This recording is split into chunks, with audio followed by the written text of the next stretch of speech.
Yeah. From the BART train to a tour bus, still the same game except I'm pulling more sluts, more butts, more bucks, never giving more fucks.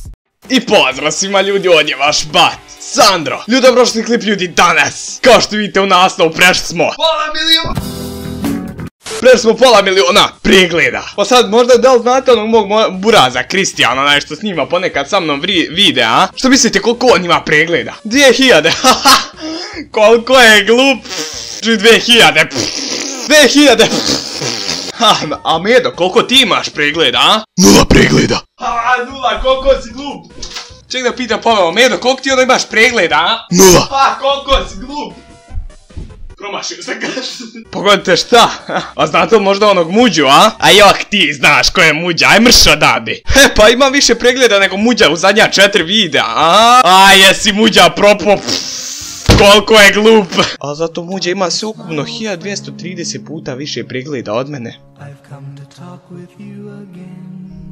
Jesam jadan, majko draga. Sad većina vas vjerovatno govori ono u fazon kao, a Sandro, pa mora da si ti pokupio neke dobre pare za pola miliona pregleda. Ima li tu nekih 500 eura, 600 da nisi možda skupio, a? A joj, da znate samo koliko nula ima, a znate pojma koje su pare u pitanju. A, pogledaj ovo, vid koliko nula.